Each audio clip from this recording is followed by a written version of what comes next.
বরং আমার আপনার নবীর চরিত্র নবুয়তির আগেও যেমন ছিল, পরেও তেমন ছিল, পরেও তেমন, আগেও যেমন। পার্থক্য একটু তো আছে। কোথায় সেই পার্থক্য? একটা উদাহরণ দিলে বুঝতে সহজ হবে। মনে করেন আপনি 10 বছর আগে বিদেশ থেকে একটা স্বর্ণের বার আনছেন, স্বর্ণের টুকরো এনেছেন। ওই স্বর্ণের বার বা বিস্কিট যাই বলেন না কেন, ওইটাকে আপনি ঘরের মধ্যে রেখে দিয়েছেন, ব্যবহার করেন নাই, কোনো অলংকারও বানান নাই। বলেন তো 10 বছর যদি ওই স্বর্ণের টুকরাটা পড়ে থাকে, বারটা পড়ে থাকে, তাহলে 10 বছর পর ওই স্বর্ণের টুকরা 10 বছর আগে আপনি যখন ক্রয় করেছিলেন যতটা উজ্জ্বল ছিল, 10 বছর ঘরের মধ্যে ফেলে রাখলে আগের মতো উজ্জ্বলতা থাকবে নাকি? আগের মতো উজ্জ্বলতা থাকবে না। উজ্জ্বলতা না থাক, দাম কি কমবে? দাম তো কমবে না, দাম তো ঠিকই থাকবে। উজ্জ্বলতা বাড়ানোর জন্য কিছু করা লাগবে না।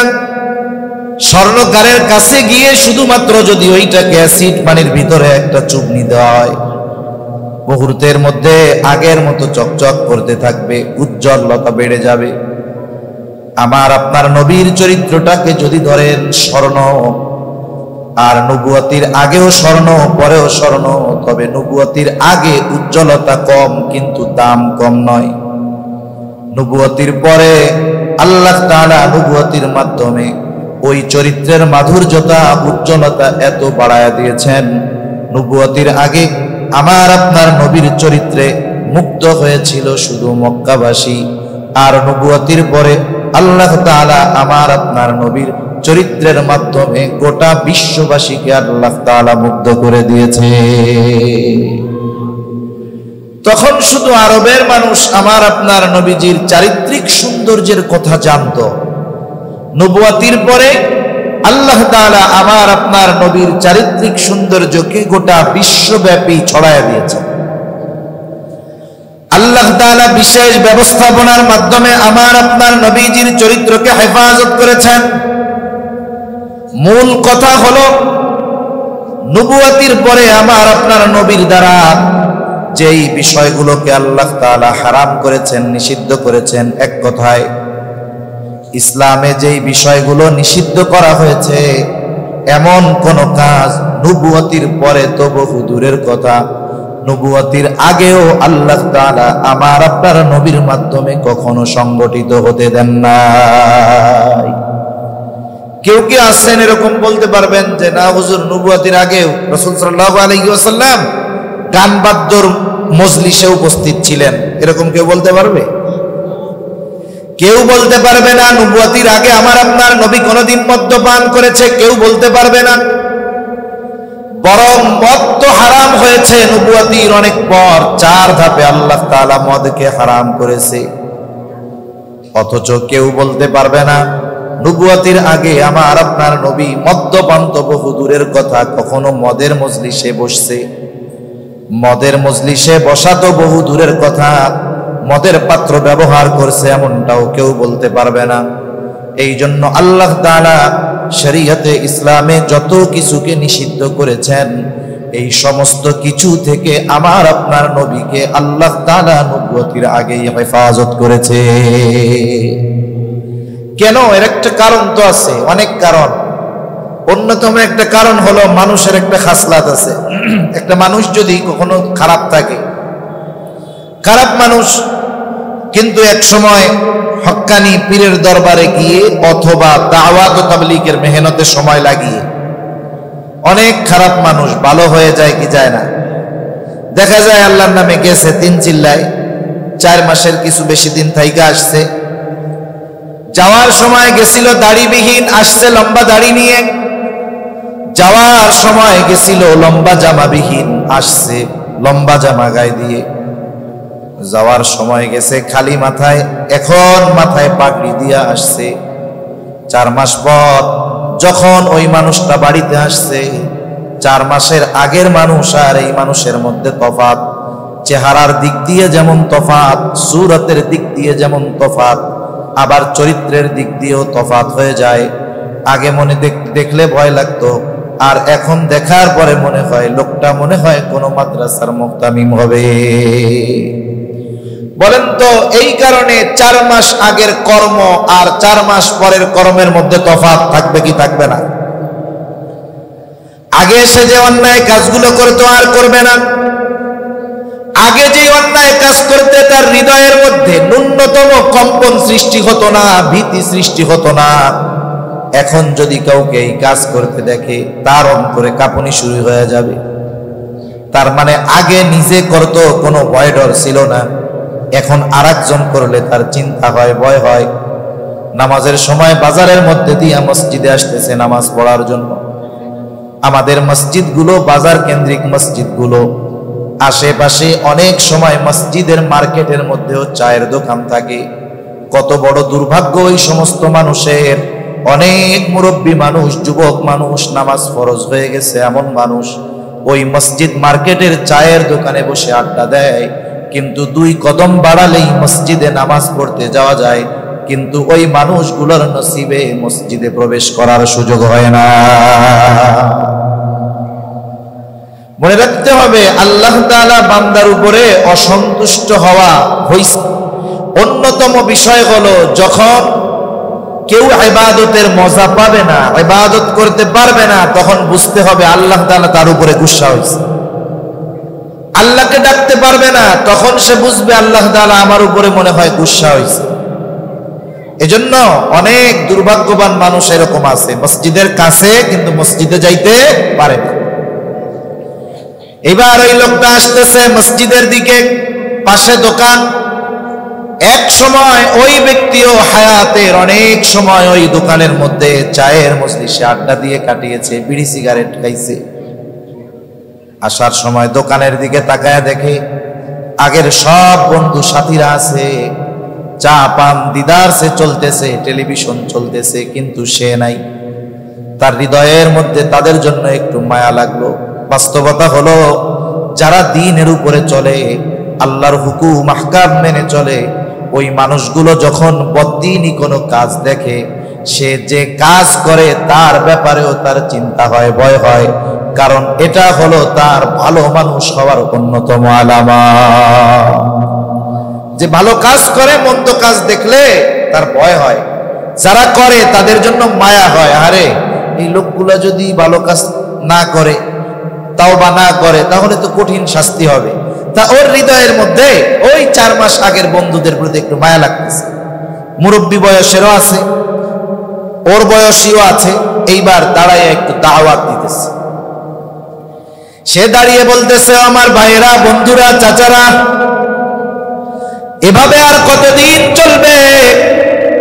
একটা সময় হায়াত ফুরায়া যাবে। দুনিয়ায় বেঁচে থাকতে আখিরাতের সামানা সংগ্রহ করো, সবকিছু বাদ দাও, চলো নামাজে যাই, বিড়ি খাও না, এটা ভালো কাজ না। এইভাবে টেলিভিশনের দিকে তাকায় তাকায় বেগানা নারীর নাচ গান দেখো না, এটা কবিরা গুনাহ। বলেন তো লোকটা যে বলতেছে ভালো কথা নাকি মন্দ কথা? এই ভালো কথা সবাই ভালোভাবে নিবে না, ওইখানে 2টা দল হয়ে যাবে। একদল লজ্জিত হবে, চিন্তা করবে আসলেও তো কাজগুলো ভালো না। আর কিছু মানুষ বড় গলায় বলবে, মিয়া এত হুজুর সাইজো না, 6 মাস আগে তোমার জ্বালায় টিকতে পারি না। 6 মাস আগে তুমি কি করছো? আমরা তো অল্প টাইম থাকি, তুমি তো সকালে আইছো আর রাত 12টায় গেছো। এই লোকটা তো এখন ভালো, আগে যা করছে এখন করে না। আল্লাহ তাআলার প্রতিশ্রুতি, আল্লাহ তাআলা তাওবা করলে ক্ষমা করে দিবে, আল্লাহ তাআলা তার আগের গুনাহগুলো মাফ করে দিতে পারে। কিন্তু মানুষের খাসলাত কি? আগে যদি সে কোনো অন্যায় করে থাকে, পরবর্তীতে ভালো হয়ে ওই অন্যায় যদি কাউকে করতে মানা করে, মানুষ তখন তাকে তিরস্কার করে। তার কথার রিয়াকশন কি হয়? বলে, ধর তুমি তো কয়দিন আগে করছো। ঠিক কিনা বলেন? কিন্তু আমার আপনার নবীর ব্যাপারে কাফেররা এইরকম কথা বলারও সুযোগ পায় নাই। সুবহানাল্লাহ।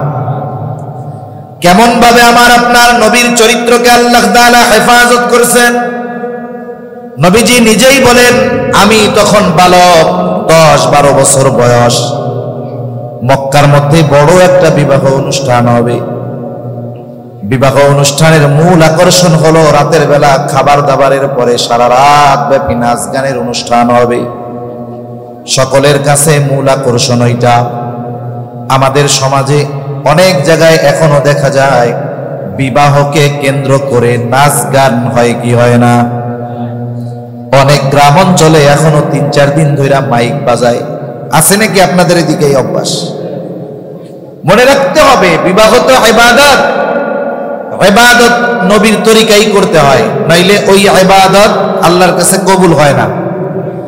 আর বিবাহ যদি নবীর তরিকায় না হয়, কাবিন নামায় টাকা যত বেশি লেখা হোক, টাকা দিয়া বিবাহ টিকিয়ে রাখা যায় না। এজন্য যেই বিবাহের মধ্যে গুনাহ হয় সেই বিবাহের মধ্যে আল্লাহর রহমত থাকে না। যেই বিবাহের মধ্যে মাত্রাতিরিক্ত অপচয় হয় ওই বিবাহের মধ্যে বরকত থাকে না। এজন্য নবীজি বলেন, ইন্না আ'যামান নিকাহি বারাকাহ আইসারুহা মাউনা। যেই বিবাহে খরচ যত কম ওই বিবাহে বরকত তত বেশি। সুবহানাল্লাহ বলেন। এজন্য বিবাহ এটা একটা পবিত্র বন্ধনের মাধ্যম। এই জায়গায় যদি আমরা গুনাহকে সয়লাব করে দেই তাহলে তো বিষয়টা ভালো হইল না। আমাদের সমাজে অধিকাংশ জায়গায় বিবাহের মধ্যে ইসলামিক কাজ কতটুক হয় জানেন? কতটুক? বলে হুজুরকে ডাইকা বিবাহটা পড়াইয়া দোয়া কইরা খুতবা শেষ, দোয়া কইরা বলে হুজুর আপনি যান, এ পরিবেশ আর আপনার না। হুজুর এবার কি বলে? আপনি যান, এখানে আর আপনার থাকার দরকার নেই। এতটুকু কাজ শুধু বিবাহে ইসলামী পন্থায় হয়, বাকি সব হয় অমুসলিমদের রীতিনীতি অনুসরণ করে। ঠিক কিনা বলেন? তাহলে পারিবারিক কলহ হবে না কেন? সন্তান অবাধ্য হবে না কেন? কন্যা অবাধ্য হবে না কেন? পরকীয়া আসক্ত মানুষ হবে না কেন? দাম্পত্য জীবনে অসুখী হবে না কেন? স্বামী স্ত্রীর মধ্যে খারাপ সম্পর্ক হবে না কেন? কারণ বিবাহ তো শুরুই হয় গোনা দিয়ে, শেষ হয় গোনা দিয়ে। ঠিক কিনা বলেন? এজন্য এই গান বাদ্য এগুলো বাদ দিতে হবে, রহমত হবে না, বরকত হবে না। জাহেলিয়াতের সময় এইরকম বিবাহ অনুষ্ঠানে নাচ গান হইতো, সবাই অপেক্ষা করতেছে, খাওয়া দাওয়া শেষ, কখন ডাক আসে যে অনুষ্ঠান শুরু হবে। হঠাৎ করে একজন এলান করতেছে, আসো অমুক জায়গায় সবাই একত্রিত হও, ওই জায়গায় নাচ গানের অনুষ্ঠান হবে। এইবার সকলে দৌড় দেওয়া শুরু করছে, কে কার আগে গিয়ে বসবে। কারণ আগে বসলে ভালো মতো দেখা যাবে, ভালো মতো শোনা যাবে। আমরা দ্বীনি কাজের ক্ষেত্রে অগ্রগামী না হলেও গোনার কাজে কিন্তু অগ্রগামী। অনেক সময় অনেক জায়গায় দেখা যায় আপনাদের পরিবেশটা কিন্তু সুন্দর, সবাই সুন্দর মতো বসার আদব যেমন দরকার এরকম বসছে। সামনে যিনি বসছেন মিশা মিশা বসছে, এটাই তো আদব। পেছনে যিনি আসবেন ডিঙিয়ে সামনে আসবেন, কিন্তু সামনের জন যদি সামনে ফাঁকা রাখে, পেছনের জন চিন্তা করবে আমি ওই ফাঁকা জায়গায় গিয়া বসি। তাহলে আমরা যদি মজলিসের আদব রক্ষা করি তাহলে সুন্দর লাগবে। যেমন আপনারা সুন্দরভাবে সবাই মিশে মিশে বসে পড়ছেন, এটা খুব ভালো লাগতেছে আমার। কিন্তু অনেক জায়গায় আছে যে 4-5-6 বার বলার পরেও দেখা যায় কি যে সামনে আসে না, বৈশাই থাকে জায়গায়। তা আমি চিন্তা করি এরা এত কষ্ট করে দাওয়াত দিয়ে আনলো, আমিও কষ্ট করে আসলাম। জাগতিক লাভ আখেরাতেরটা পরে থাকবো, জাগতিক লাভ তো আছে, কমপক্ষে কিছু হাদিয়া দিয়া দিব, এটা একটা লাভ না? কিন্তু যেই মানুষগুলারে 10 বার বলার পরেও সামনের ফাঁকা জায়গা পূরণ করতেছে না, এই লোকগুলারে 1 ঘন্টা ধরে যদি নসিহত করি, এরা যে ওই নসিহত অনুযায়ী আমল করবে এটা বিশ্বাস হয় না। সামনেই যদি না আসে, তারে যদি সুদ ছাড়তে কোন সুদ করবে, সুদ ছাড়বো? হয়তো আমার কথা শুনে দুই গজ সামনে আগাইয়া বসে না, ও সুদ ছাড়বে কেন? তা অনেক জায়গায় এরকম আছে, আসতে চায় না, কিন্তু গুনার মজলিসে ঘাড়ের উপর দিয়ে লাভ দিয়ে গিয়ে সামনে বসে, এরকম অনেক মানুষ আছে। সবাই এবার দৌড় শুরু করছে, কে কার আগে গিয়ে বসবে। নবীজির সাথে যারা ছিলেন তারাও ডাকতেছে, ও মুহাম্মদ আসো, আগে না গেলে কিন্তু জায়গা পাওয়া যাবে না। নবীজি বলেন, তারা তো আমাকে ডাকতেছে গানের অনুষ্ঠানে যাওয়ার জন্য, কিন্তু আমার 2 চোখ জুড়ে ঘুম চলে আসছে, গোটা দেহ ক্লান্ত হয়ে গেছে, ঘুমের ক্লান্তি আমাকে পেয়ে বসছে, ওরা সবাই আমাকে রেখে চলে গেল। আমি বাড়ির এক প্রান্তে ঘুমিয়ে পড়লাম রাতে, সারা রাত ঘুমে অতিবাহিত হয়ে গেল, সকালবেলাও আমি টের পাই নাই। ওই দিক দিয়ে সব অনুষ্ঠান শেষ, নাচ গান সব শেষ। যখন সূর্যের আলো আমার চোখের উপরে পড়েছে, মুখের উপরে পড়েছে, এর আগ পর্যন্ত আমি এমন ঘুমে অচেতন ছিলাম যে সারা রাত এই বাড়িতে কি হয়েছে আমি কিছুই টের পাই না। গানের আওয়াজটাও আমার আপনার নবীর কানে আল্লাহ ঢুকতে দেন নাই। নবীজিকে ওই মজলিসে উপস্থিত আল্লাহ তাআলা হতে দেন নাই। যদি নবুয়তির পরে বলে এটা হারাম, তাহলে ওরা বলবে তুমিও তো এক সময় এই ধরনের মজলিসে যাইতা। এই জন্যই কাফেররা নবীজির ব্যাপারে চারিত্রিক অপবাদ দেওয়ার দুঃসাহস কখনো করতে পারে নাই। হত্যার প্রচেষ্টা বারবার করছে, কিন্তু চারিত্রিক অপবাদ দেওয়ার দুঃসাহস করতে পারে নাই। নবীজি নামাজের সিজদায় গেছেন, কাফেররা উটের নাড়ি ভুড়ি এনে নবীজির উপরে চাপিয়ে দিয়েছে হত্যা করার জন্য। নবীজির গলার সাথে শক্ত করে কাপড় পেঁচায়া টেনে ধরছে হত্যা করার জন্য। প্রত্যেক গোত্র থেকে এক একজনকে নির্বাচিত করেছে নবীজিকে হত্যা করার জন্য। কাফেররা বারবার আমার আপনার নবীকে হত্যা করার অপচেষ্টা করেছে ঠিক, কিন্তু আমার আপনার নবীজির চারিত্রিক ব্যাপারে অপবাদ দেওয়ার দুঃসাহস কখনো তারা করতে পারে না। বরং আমার আপনার নবীর চরিত্রের সৌন্দর্যের ঘোষণা আল্লাহ তাআলা দেওয়ার বহু আগে তারা দিয়ে দিচ্ছে। আমার আপনার নবীজির বয়স যখন 20-এর কোঠায়, তখনই কাফেররা আমার আপনার নবীর উপাধি দিয়েছে আল আমিন আস-সাদিক, বিশ্বস্ত আমানতদার সত্যবাদী। তবে কাফেররা মানুষদেরকে আমার আপনার নবীর থেকে ঠেকানোর জন্য নবীজির ব্যাপারে সাধারণত 4টি শব্দ তারা ব্যবহার করত। এই 4 শব্দ ব্যবহার করার মাধ্যমে মানুষদেরকে নবীর থেকে ঠেকায় রাখতে চাইত। যেই বছর নবীজি সাল্লাল্লাহু আলাইহি ওয়াসাল্লাম আল্লাহ তাআলার পক্ষ থেকে প্রকাশ্যে দাওয়াত দেওয়ার ব্যাপারে নির্দেশিত হইলেন, কাফেররা চিন্তা করতেছে হজের মৌসুম তো চলে আসলো। ওই জাহেলিয়াতের সময়ও পৃথিবীর বিভিন্ন প্রান্ত থেকে মানুষ বাইতুল্লাহ জিয়ারতের জন্য আসতো। ওরা চিন্তা করতেছে মুহাম্মদ যদি তাদেরকে দাওয়াত দিয়ে তার দলে ভিড়ায় নাই, তাইলে তো আমাদের প্রভাব প্রতিপত্তি কমে যেতে পারে। কি করা যায়, মানুষেরা যেন মুহাম্মাদের কাছে না যায়, এই জন্য ঠেকাতে হবে।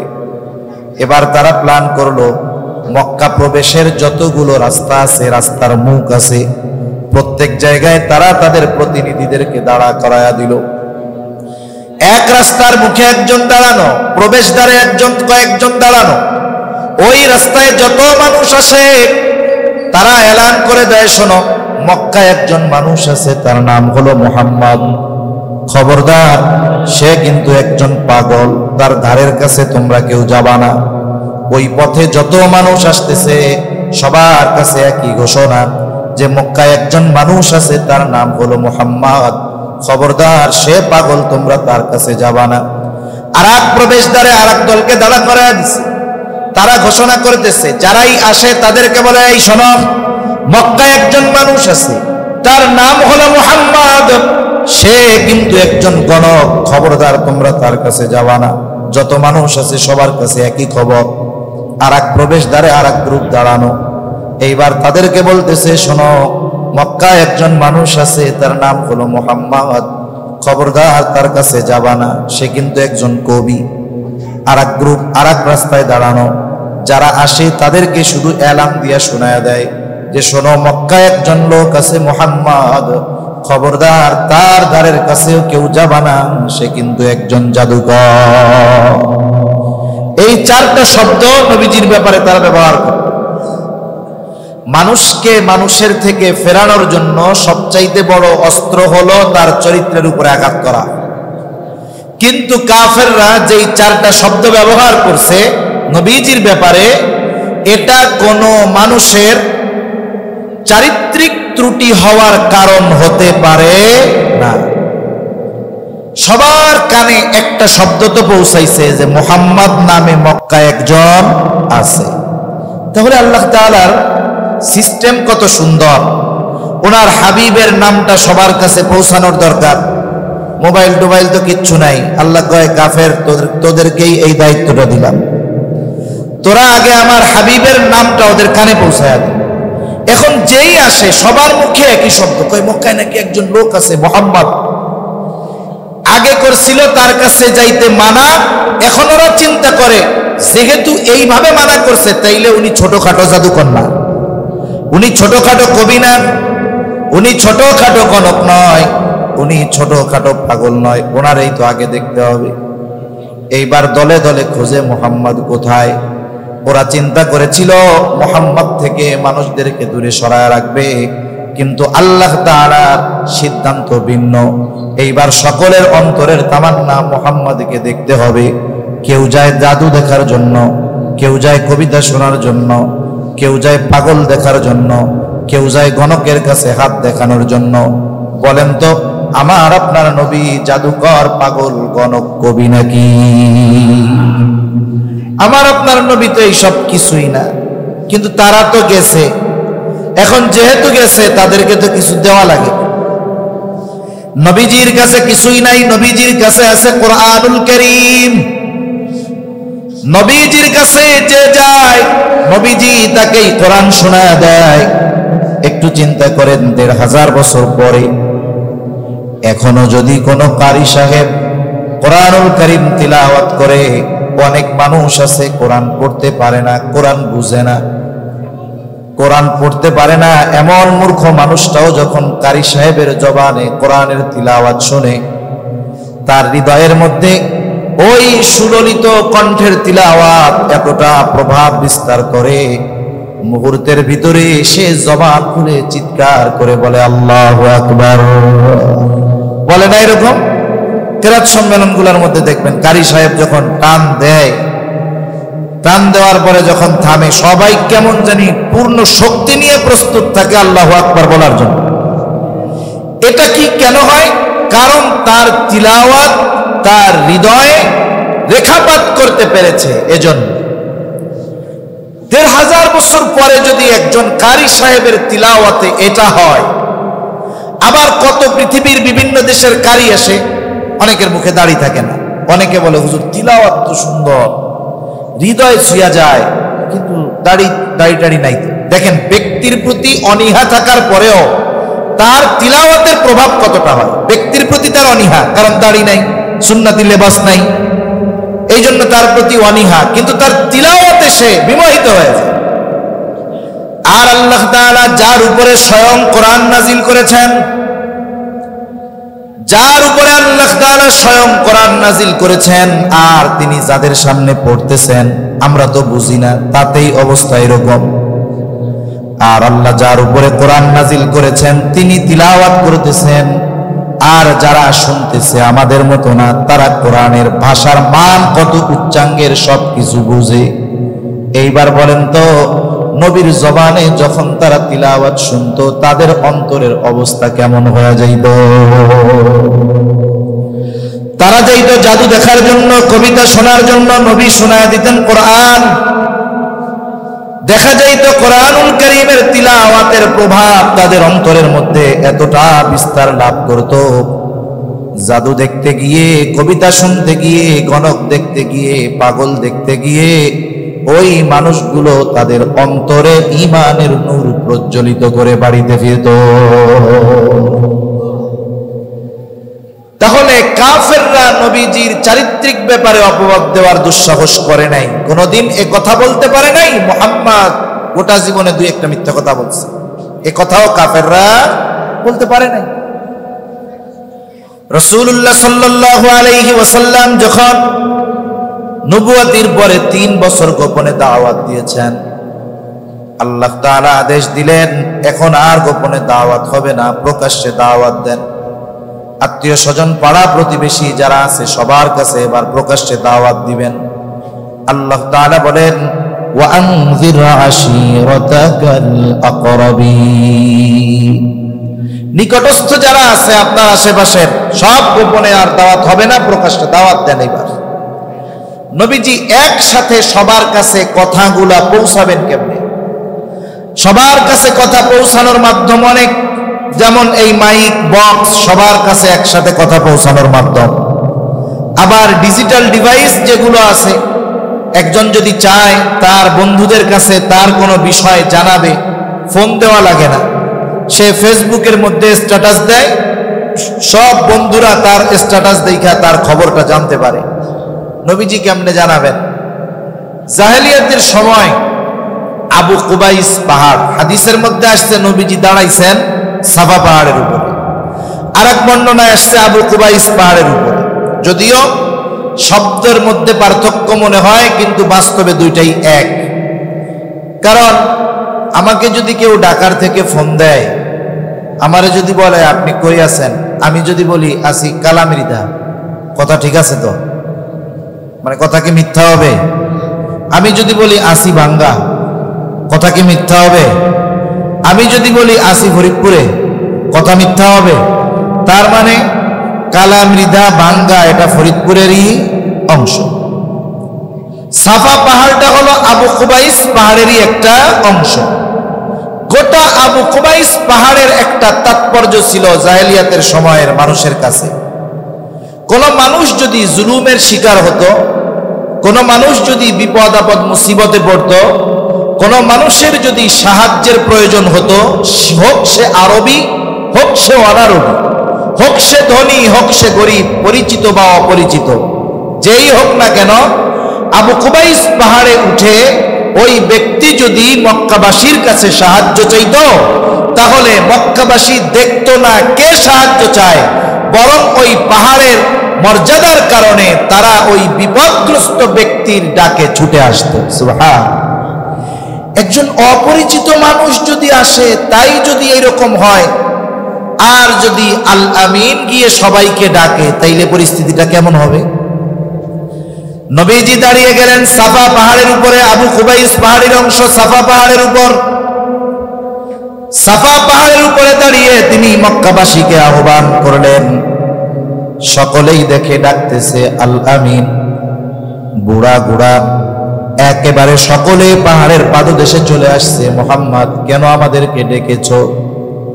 এইবার নবীজি বলেন, আমি যদি তোমাদেরকে এই খবর দেই, এই সংবাদ দেই যে এই পাহাড়ের পেছন দিকে পাদদেশে একদল সৈন্য তোমাদের উপরে আক্রমণ করার জন্য অপেক্ষা করতেছে, আকুনতুম মুসাদ্দিকিয়া, তোমরা কি আমার এই কথাকে সত্যায়ন করবা নাকি, বিশ্বাস করবা নাকি? উপস্থিত সব মানুষ সমস্বরে বলে, মুহাম্মদ, কেন নয়, অবশ্যই বিশ্বাস করব, কারণ ইতিপূর্বে আমরা তোমাকে সব সময় সত্যবাদী পেয়েছি। তুমি কখনো মিথ্যা কথা বলো নাই 43 বছরে, আর আজকে মিথ্যা কথা বলবা, এটা হইতে পারে? তাহলে চিন্তা করেন, একটা মানুষের যত ভালো গুণ আছে, একটা মানুষের যত ভালো গুণ আছে, এর মধ্যে প্রধান এবং সবচাইতে গুরুত্বপূর্ণ গুণ হলো সত্যবাদিতা। এজন্যই আল্লাহ রাব্বুল আলামিন কোরআনুল কারীমে তাকওয়া অর্জনের নির্দেশ দেওয়ার পর বলেন, ইয়া আইয়ুহাল্লাযীনা আমানুত্তাকুল্লাহ, আল্লাহ তাআলা বলেন, হে ঈমানদারেরা, তোমরা মুত্তাকি হও। এখন যদি আমরা আল্লাহ তাআলাকে প্রশ্ন করি, আল্লাহ কেমন করে মুত্তাকি হব, আল্লাহ তাআলা কোরআনুল কারীমে শুধু আদেশ করেন না। কোরআন হলো এমন এক কিতাব যেখানে শুধু আল্লাহ তাআলার নির্দেশনা আছে, বিষয়টা এমন নয়, বরং ওই নির্দেশনাকে বাস্তবায়ন করার জন্য কি করা দরকার, আল্লাহ তাআলা কোরআনুল কারীমের মধ্যে এই কথাগুলো বলে দিয়েছে। আল্লাহ তাআলা নির্দেশ দেন, তোমরা মুত্তাকি হও। আমরা যদি প্রশ্ন করি, আল্লাহ কেমন করে মুত্তাকি হব, খোদা ভীরুতা অর্জন করব, জবাব আল্লাহ তাআলা দিয়ে বলেন, ওয়াকুনু মা'আস সাদিকিন, আল্লাহ তাআলা বলেন, তোমরা সত্যবাদীদের সঙ্গী হয়ে যাও। তার মানে সত্যবাদিতা এমন একটা গুণ, এই গুণটা যেই ব্যক্তি পরিপূর্ণ অর্জন করতে পারে, বাকি সব গুণ তার মধ্যে পাওয়া যায়। আল্লাহ তাআলা আবেদের কথা বলেন নাই যে দানশীলদের সঙ্গী হও, আল্লাহ তাআলা বললেন সত্যবাদীদের সঙ্গী হয়ে যাও। আর আমার আপনার নবীর মধ্যে এই সত্যবাদিতার গুণ নবুয়তির আগে থেকেই পরিপূর্ণ রূপে ছিল। সুবহানাল্লাহ। তা এক কথা থেকে অনেক দূর চলে গেলাম যে কাফেররাও আমার আপনার নবীর চরিত্রের ব্যাপারে অপবাদ দেওয়ার দুঃসাহস করতে পারে নাই। কিন্তু আফসোস, আমার আপনার নবীর ব্যাপারে ইসলাম বিদ্বেষী অনেক সময় মুসলমানের ঘরে জন্ম নেওয়া সন্তান ইসলাম বিদ্বেষী নবীজির চরিত্রের ব্যাপারে অপবাদ দেওয়ার দুঃসাহস করে, ঠিক কিনা বলেন? এক নাম্বার তাদের জেনে রাখা দরকার, নবীজি তো রহমাতুল্লিল আলামিন, তিনি তো হাবিবুল্লাহ, আল্লাহর হাবিব। তিনি আমাদের মতো এরকম না। আপনারা আমাকে যারা চিনেন বা আমাকে মহব্বত করেন, ভালোবাসেন, কিন্তু বলেন তো আমার ব্যাপারে যদি কেউ কোনো অপবাদ দেয়, অর্থাৎ যেই অপরাধটা আমি করি নাই কিন্তু বলতেছে হুজুর এইটা করছে, এ কথা বলার সাথে সাথে আমাকে যারা চিনে আমরা দুইটা ভাগ হবে, ঠিক কিনা? এক গ্রুপ বলবে না উনি এটা করতে পারে না, আর এক গ্রুপ বলবে আরে মিয়া না, কিছু রটে কিছু বটে, কিছু না হইলে কি হয় নাকি। এই যে যাদের মনে আমার চরিত্রের ব্যাপারে সংশয় আসলো, বলেন তো এই সংশয় আসার আগে আমার প্রতি তাদের যেই মহব্বত ছিল, আমার প্রতি যেই আস্থা ছিল, সংশয় আসার পরে আস্থা কি আগের মতো আছে না কমছে? ভালোবাসা যদি থাকে কমবে না বাড়বে? কিন্তু বলেন তো আমরা 200 কোটি মুসলমান ধরেন, এখন হিসাব টিসাব কেমনে কই? সারা জীবন শুনে আসতেছি বাংলাদেশে 17 কোটি মানুষ। কয়েকদিন আগে এক প্রতিবেদন দেখলাম, কয় না লোক সংখ্যা কমপক্ষে 40 কোটি। তা আমরা মুসলমান ধরেন 200 কোটি, সারা পৃথিবীতে ধরেন 800 কোটি। সব বাদ দেন, শুধু বাংলাদেশের মানুষই ধরেন 17 কোটি কম না 40 কোটি কম তো বুঝি না, একটা মধ্যের একটা কই, ধরেন 20-25 কোটি।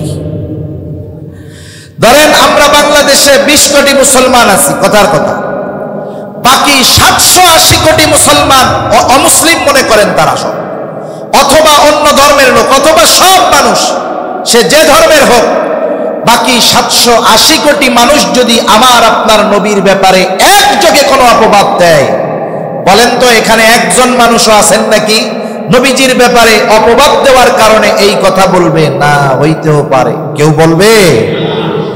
বরং নবীর ব্যাপারে আমার আপনার ব্যাপারে অপবাদ দিয়ে আমার আপনার সম্মান ক্ষুণ্ণ করা যাবে, আমার আপনার থেকে মানুষদেরকে দূরে সরিয়ে দেওয়া যাবে, আমার আপনার প্রতি মানুষের মনে ঘৃণা তৈরি করা যাবে। কিন্তু আল্লাহর কসম, নবীর ব্যাপারে অপবাদ দিয়ে নবীর প্রতি আমাদের হৃদয়ে ন্যূনতম মহব্বত কমানো যাবে না। বরং কি হবে? বরং নবীর ব্যাপারে অপবাদ দেওয়ার কারণে একজন দুর্বল ইমানদার, যার ইমানটা সুপ্ত হয়ে আছে, তারটাও তপ্ত হয়ে উঠবে, ঠিক কিনা বলেন? যে নামাজ পড়ে না কিন্তু নবীর ব্যাপারে অপবাদ যদি দেওয়া হয়, দেখা যাবে জীবন দেওয়ার জন্য আগের কাতারে চলে গেছে। এজন্য নবীর ব্যাপারে অপবাদ দিয়ে নবীর সম্মান ইজ্জত কমানোর কোনো সুযোগ নাই। বরং যারা অপবাদ দেয় নবীর ব্যাপারে, এরাই দুনিয়া আখিরাতে বরবাদ হয়ে যায়, ঠিক কিনা বলেন? এজন্য তারা নবীর ব্যাপারে অপবাদ দিয়ে নবীর সম্মান কমাতে পারবে না, নবীর ইজ্জত কমাতে পারবে না। এখন অনেকে বলতে পারে হুজুর সারা পৃথিবীর সবাই যদি অপবাদ দেয়, নবীর সম্মান যদি নাই কমে, তাইলে নবীকে গালি দিলে আমাদের মাঠে নামার কি দরকার? ঘরে বসে থাকলেই তো হয়, সম্মান তো আর কমবে না। বলেন তো আপনার বাপরে যদি কেউ গালি দেয়, আপনি কি ঘরে বসে থাকবেন নাকি? আপনার ভাইরে দিলে থাকবেন নাকি? আপনার নেতারে দিলে চুপ করে থাকবেন নাকি? অথচ দেখেন আপনার নেতা, আপনার বাবা, আমার মা কত ভালো আমাকে বাসে। আল্লাহর কসম, তার চাইতে আমার আপনার নবী আমাকে আপনাকে বেশি ভালোবাসে। আরে ঈমানের কারণে অনেক সময় বাবার বিরুদ্ধে অস্ত্র ধারণ করা যায়, কিন্তু কোন কারণে আপনি নবীর বিরুদ্ধে যাবেন? যাওয়ার সুযোগ আছে? বরং নবীর প্রতি মুহাব্বতের স্কেল শুধু বাড়তে থাকবে, গ্রাফ শুধু বাড়তে হবে। এই জন্য মুহাব্বতের মানুষকে কেউ যদি কটূক্তি করে, কষ্ট দেয়, আমার আপনার সহ্য হয় না। আর নবীর প্রতি তো ইমানদারের মুহাব্বত তার জীবনের চাইতে বেশি। এই জন্য নবীর ব্যাপারে কটূক্তি করলে তার সম্মান কমবে না, ঠিক কিন্তু নবীর ব্যাপারে যদি কেউ কটূক্তি করে নবীর উম্মত বসে থাকতে পারে না, ঈমান তাকে বসে থাকতে দেয় না। রাসূলুল্লাহ সাল্লাল্লাহু আলাইহি ওয়াসাল্লামের ব্যাপারে এই রকম বহু অপবাদ তারা দিয়েছে। কয়েকটা কথা বলি। এক ধরনের অপবাদ নবীর ব্যাপারে তারা দেয়, বলে আমার আপনার নবীর বয়স 25 বছর, বলে নবীর বয়স 25 বছর, বিবাহ করেছে 40 বছরের একজন বৃদ্ধা নারীকে। আরে এই বিবাহ তো টাকা পয়সার লোভে করছে, নাউজুবিল্লাহ বলেন। এর দ্বারা আমার আপনার নবীকে তারা অর্থলোভী বলতে চায়, কিন্তু বাস্তবতা হলো খাদিজার সাথে বিবাহেও আমার আপনার নবী প্রস্তাবই দেন নাই, বরং খাদিজার পক্ষ থেকেই আমার আপনার নবীকে প্রস্তাব দেওয়া হয়েছে। খাদিজা নবীজির সাথে বিবাহের আগে দুইজন স্বামীর ঘর করছে, দুইজন ইন্তেকাল করছে, ওনাদের ঘরে সন্তান ছিল। এরপরে উনি নিয়ত করছে আর বিবাহ শাদী করবেন না। স্বামীদের থেকে পাওয়া কিছু সম্পদ, বাবার কিছু সম্পদ দিয়ে উনি ব্যবসা শুরু করছে। খাদিজা একজন বুদ্ধিমতী নারী ছিলেন, সব দিক দিয়ে যোগ্যতা সম্পন্ন একজন নারী ছিলেন। এজন্য জাহেলিয়াতের সময়ও তার উপাধি ওই জাহেল মানুষগুলো দিয়েছিল তহেরা, পুত পবিত্রা। একজন বিদুষী নারী ছিলেন, সফল একজন ব্যবসায়ী ছিলেন। উনি ওনার ব্যবসার ইতিহাসে সবচাইতে বড় কাফেলা পাঠাবেন সিরিয়াতে। ওনার ব্যবসা এক্সপোর্ট ইম্পোর্টের ব্যবসা। সিরিয়ায় মক্কার যেই পণ্যগুলোর চাহিদা, ওইগুলো মক্কা থেকে সিরিয়ার বাজারে বিক্রয় করবেন, আবার সিরিয়ার যেই পণ্যগুলোর মক্কার বাজারে চাহিদা, সিরিয়া থেকে কিনে এনে ওগুলো মক্কার বাজারে বিক্রয় করা হবে। এক্সপোর্ট ইম্পোর্টের ব্যবসা। এত বড় ব্যবসার জিম্মাদারি একজন আমানতদার মানুষকে দেওয়া দরকার। উনি খুঁজতেছে কোথায় পাওয়া যায়। আবু তালেব জানতে পারলো খাদিজা তার এই ব্যবসার কাফেলার দায়িত্ব দেওয়ার জন্য একজন আমানতদার লোক খুঁজে। আবু তালেব আমার আপনার নবীর কাছে এসে বলে, ভাতিজা খাদিজা তো এরকম একজন মানুষ খুঁজতেছে, তুমি খাদিজার কাছে যাও, গিয়া বলো এই কাফেলার দায়িত্ব তুমি নিতে চাও। আমার আপনার নবী চাচার এই কথার জবাবে বলেন, চাচা না, আমি তার কাছে গিয়ে কাফেলার দায়িত্ব নিতে পারবো না, বরং সে যদি আমাকে দায়িত্ব নেওয়ার প্রস্তাব দেয় আমি সেটা ভেবে দেখব। কারণ কি? কারণ হলো চাইয়া দায়িত্ব নেওয়া আর দায়িত্ব চাপায়া দেওয়া এক জিনিস না। মনে করেন যে কোনো একটা বিষয়ের দায়িত্ব আমি দৌড় দিয়া সবার মধ্যে গলা উঁচা করে গেলাম, এই দায়িত্বটা আমারে দেন, এই জিম্মাদারি আমারে দেন, চাইয়া জোর করে নিলাম আর কি। বলেন তো এই দায়িত্ব পালন করতে গিয়ে যদি কোনো ত্রুটি বিচ্যুতি হয় কি করবেন? জামাতের সাথে আমারে বকা দিবেন, দূর মিয়া হুজুর আপনার কাম হইল মসজিদে আর মাদ্রাসায়, আপনার দায়িত্ব নিতে গেছে কেনা। মানে যত ভাষায় পারা হোক আমার উপরে ভাষার অস্ত্র ব্যবহার করা শুরু হয়ে যাবে, বেশি কথা বলা শুরু হয়ে যাবে। কিন্তু আপনারা সবাই মিলে যদি আমারে কোনো দায়িত্ব দেন চাপায়া জোর করিয়া, আমি যদি ওই দায়িত্ব পালনে ফেইলও হয়ে যাই, আপনারা কিছু বলার আগে আমি জোর গলায় বলবো দায়িত্ব দিছেন কেন, আমি চাইছি? তার মানে দায়িত্ব দেওয়া আর দায়িত্ব চেয়ে নেওয়া দুটোর মধ্যে অনেক তফাৎ আছে। যেমন হযরত লোকমান, ওনার ব্যাপারে তাফসীরের মধ্যে আসছে যে ওনার সামনে নবুয়ত আর হিকমত এই দুটো থেকে একটা বেছে নেওয়ার সুযোগ নাকে দেওয়া হয়েছে।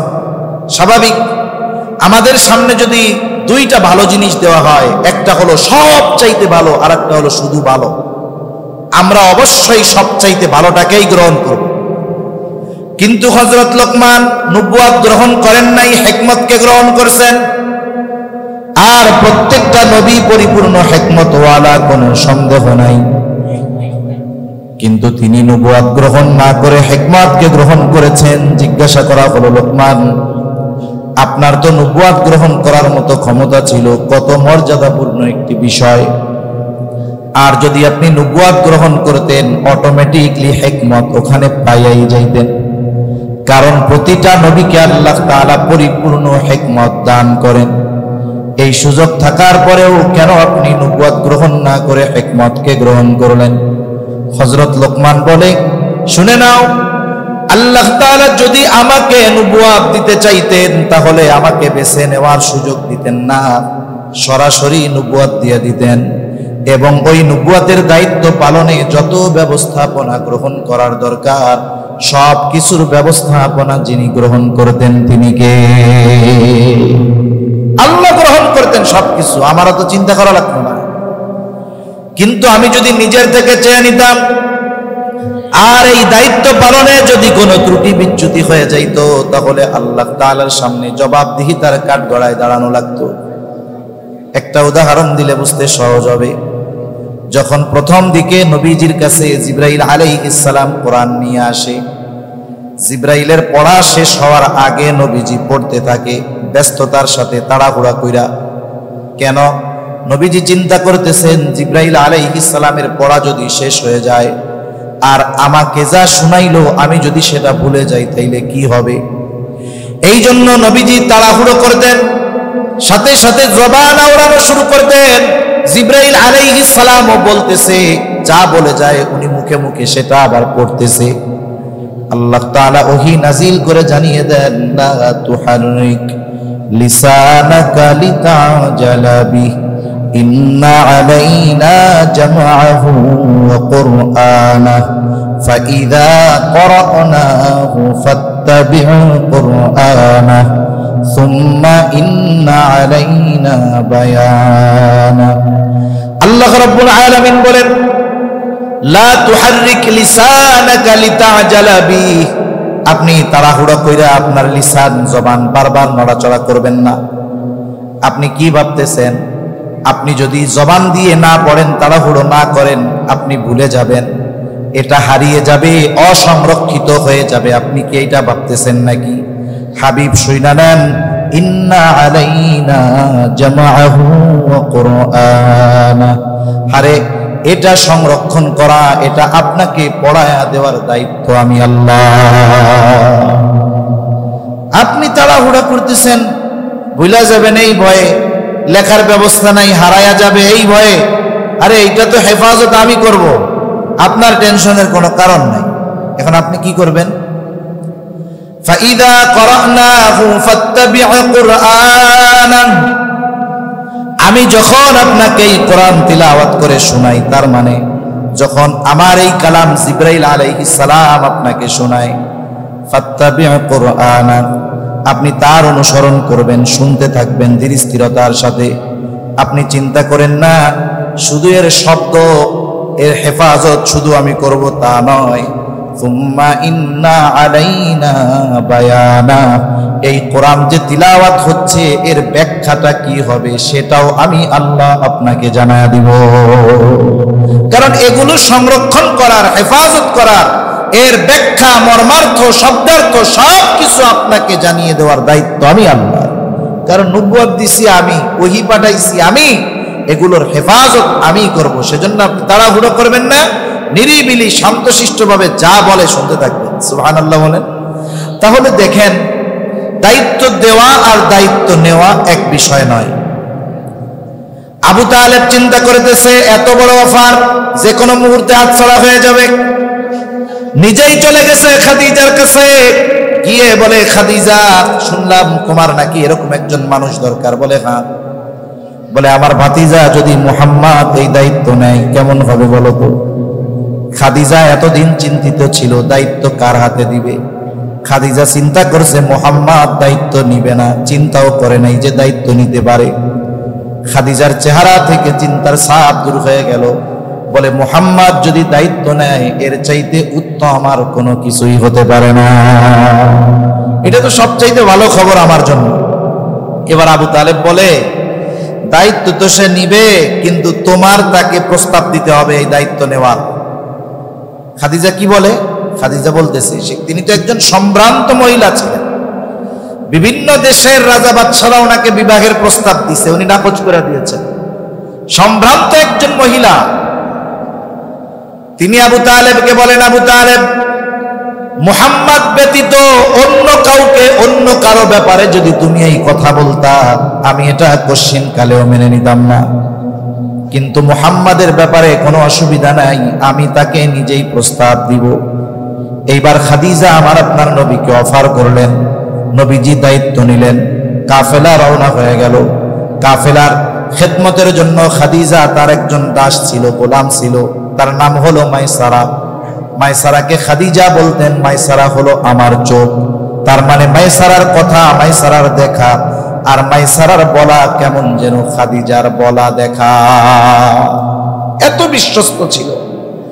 দায়িত্ব দিছে যে সবার প্রতি নজর রাখবা, বিশেষ করে যেহেতু এই কাফেলার নেতা মুহাম্মদ, তার প্রতি বিশেষভাবে নজর রাখবা। সফর শেষ হয়েছে। মক্কা থেকে যেই পণ্যগুলো নিয়ে গেছে সিরিয়ায় প্রায় দ্বিগুণ লাভে বিক্রয় করছে। আবার সিরিয়া থেকে যেগুলো কিনে আনছে মক্কার বাজারে নবীজি প্রায় দ্বিগুণ লাভে এগুলো বিক্রি করছে। নবীজি একজন সফল ব্যবসায়ী ছিলেন। নবীজি এইগুলো বিক্রি করছেন। এইবার খাদিজার কাছে সব বুঝায় দেওয়া হইল। মাইসারার কাছে সফরের কারগুজারি শুনতেছে। মাইসারা যে বলো সফরে কি কি ঘটনা ঘটছে সব শুনতেছে, সবার ব্যাপারে সবকিছুর ব্যাপারে শুনছে। নবীজির ব্যাপারে মাইসারা স্পেশাল কিছু কথা বলছে।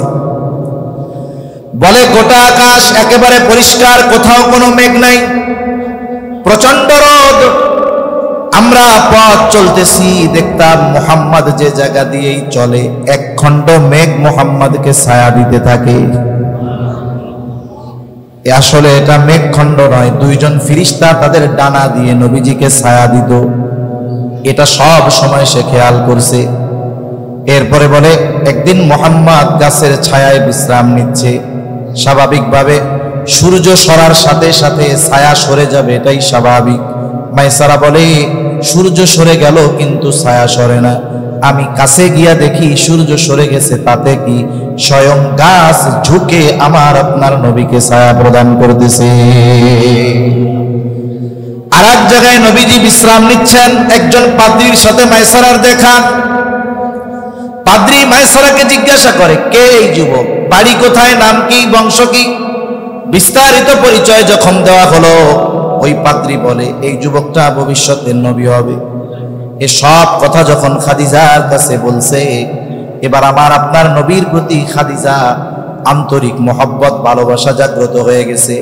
এই যে নবীর কথাটা যখন বলছে, খাদিজার চাচাতো ভাই আরাকা বিন নাওফেল, যাকে নবীজি ওহী প্রাপ্ত হওয়ার পরে যখন প্রচন্ড জ্বরাক্রান্ত ভয় পেয়ে গিয়েছিলেন, যার কাছে নিয়ে গিয়েছিল, খাদিজা নবীজির ওই নবুয়তির প্রায় 17 বছর আগে যখন মাইসারার মুখ দিয়ে এই কথা শুনছে, এইবার আরাকা বিন নাওফেলের কাছে গিয়া বলে যে ভাই, কাছাকাছি সময় কোনো নবী আসার সংবাদ আছে নাকি?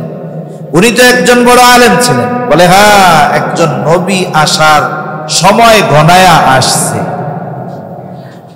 খাদিজাতুল কুবরা রাদিয়াল্লাহু তাআলা আনহা, নবীজি নবুয়তি পাক আর না পাক সেটা পরের কথা, কিন্তু নবীজির ব্যাপারে যখন এই কথাগুলো শুনছে, অন্তরের গহীন করে একটা ভালোবাসার জায়গা তৈরি হয়ে গেছে।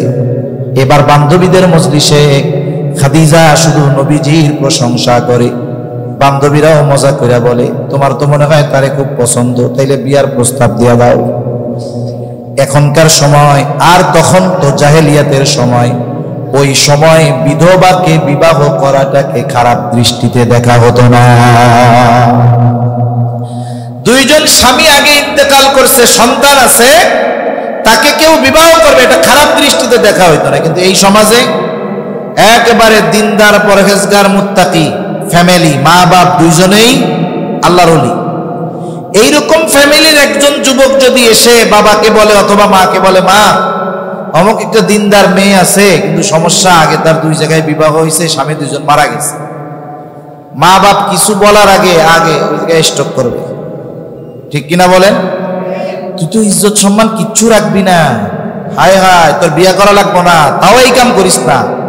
তার মানে বিধবা বিবাহর খবর যদি কেউ দেয় বা প্রস্তাব দেয়, যেই যুবক দিবে তার মা বাবাকে বিবাহ না, হসপিটালে নেওয়া লাগবে। ঠিক কিনা বলেন? এটা আমাদের খারাপ মন মানসিকতার একটা পরিচয়। আবার যদি কোনো মেয়ে বয়সে বড় হয়, বিবাহ করছে যে তার চাইতে 5 বছরের বড়, ধরেন 5 বছরের বড়, বন্ধু বান্ধব মজা করে কি কইব, কয় বন্ধুরে তোমার বউরে কি ভাবি ডাকমু না দাদি ডাকমু, টের পাই না তো। আবার যদি বাচ্চা সহ বিবাহ করে, অনেক সময় হতে পারে না স্বামী মারা গেছে বাচ্চা আছে বিবাহ করছে, ভালোই হয়েছে, বিবাহ করছো, বউও পাইছো, সাথে ফিরিও পাইছো, তোমার কত ভাগ্য। আমরা তেল কিনা সাবান ফিরি পাই, আর তুমি বিয়া কইরা পোলা ফিরি পাইছো। এই যে কথাগুলো মজা করে বলবে ঠিক, কিন্তু এটা নিম্ন মন মানসিকতার পরিচয়, ঠিক কিনা বলেন? আরব সমাজে এটাকে খারাপ ভাবে দেখা হইতো না, স্বাভাবিক বিষয় ছিল। খাদিজা বলে না, আমি যদি মুহাম্মদকে প্রস্তাব দেই আর আমার প্রস্তাব যদি মুহাম্মদ ফিরিয়ে দেয়, এর চাইতে লজ্জার আর কিছু হইতে পারে না, লজ্জা পেয়ে যাবো আমি। মেয়েটা বলে, তাইলে আমি তোমার পক্ষ থেকে প্রস্তাব দিয়ে দেই। বলে, তার মনোভাব জানবা, কিন্তু আমার কথা প্রকাশ করবা না। এইবার মেয়েটা চলে গেছে মুহাম্মাদের কাছে, আমার আপনার নবীর কাছে গিয়ে বলে, মুহাম্মদ বয়স তো কম হয় নাই, বিবাহ শাদী কি করবা না? নবীজি বলেন, আমার টাকা পয়সা নাই, কোত্থেকে করবো? ব্যবসার সফরের ঘটনা ঘটছে, নবীজির বয়স 22, খাদিজার বয়স 37, বিবাহ হয়েছে, নবীজির বয়স তখন 25, খাদিজার বয়স 40, কয়েক বছর পরে। বলে, আমার তো টাকা পয়সা নাই। এইবার ওই মেয়েটা বলে, কেউ যদি স্বেচ্ছায় তোমার সব খরচ বহন করার জিম্মাদারি নেয়, তুমি কি রাজি আছো নাকি? নবীজি বলেন, আমার চাচা আছে, তার কাছে গিয়া বলো। আবু তালেবের কাছে বলা হলো। আবু তালেবের খুতবায় লম্বা কথা, খুতবায় আমার আপনার নবীজির সাথে খাদিজার সাথে বিবাহ সম্পাদিত হয়ে গেল। আল্লাহ তাআলা খাদিজার সাথে আমার আপনার নবীজির বিবাহ হয়েছে, এটা যে আল্লাহ তাআলার পক্ষ থেকেই হয়েছে, এই কথাটা আল্লাহ তাআলা কোরআনুল কারীমের সূরাতুদ দুহার মধ্যে জানিয়ে দিয়েছে। খাদিজার সাথে বিবাহ হয়েছে। বিবাহের রাত্রিতে খাদিজা আমার আপনার নবীকে বলে, মুহাম্মদ, এতকাল আপনার সাথে আমার সম্পর্ক ছিল একরকম, আজকে থেকে সম্পর্কটা আর একরকম। আজকে থেকে আমি হলাম আপনার অধীনস্থ।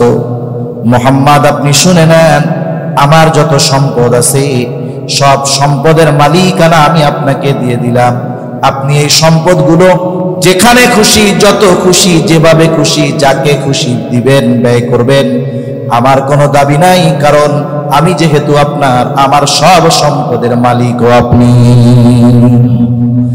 আর আল্লাহ তাআলা আমার আপনার নবীকে মনে করায় দিয়া বলেন, ওয়াওয়াজাদাকা আইলান ফাআগনা। নবী, আপনি রিক্ত হস্ত ছিলেন, নিঃস্ব ছিলেন, আমি আল্লাহ আপনাকে ধনী বানায় দিয়েছিলাম। তাহলে নবীজি সম্পদের লোভে বিবাহ করেন নাই, বরং খাদিজার পক্ষ থেকে বিবাহের প্রস্তাব আসছে, নবীজি প্রস্তাবও দেন নাই। এরপরে আরেকটা বিষয় অপবাদ দেয়, বলে মুহাম্মদ তার পুত্রবধূকে বিবাহ করছে। কেন বলে? হযরত যায়েদ রাদিয়াল্লাহু তাআলা খাদিজা রাদিয়াল্লাহু তাআলা আনহার গোলাম ছিলেন। এরপরে নবীজি বিবাহের পরে নবীজিকে হাদিয়া দিয়ে দিছে, যে এই যায়েদরে আপনারা দিয়া দিলাম, আপনার খাদেম, গোলাম। যায়েদের বাপ মা সন্তান পাইছে, তার ছেলেটা যায়েদ মূলত হারায় গেছিল, ওইখান থেকে একজন লোক নিয়ে তারে বাজারে গোলাম বলে বিক্রয় করে দিছে। এখন যায়েদের বাপ মা খোঁজ পাইছে যে যায়েদ আছে মক্কায় ওই মুহাম্মদ সাল্লাল্লাহু আলাইহি ওয়াসাল্লামের কাছে, নবুয়তির পরে আসছে তারা। এখন যায়েদ বালক মানুষ, এতকাল পরে মা বাবার সাথে দেখা, মা বাবা নিতে আসছে। নবীজি বলেন, ওরে তো আমি আজাদ করে দিছি, যাও গা, নিয়ে যাও, চলে যাও। এখন যায়েদ যাবে না,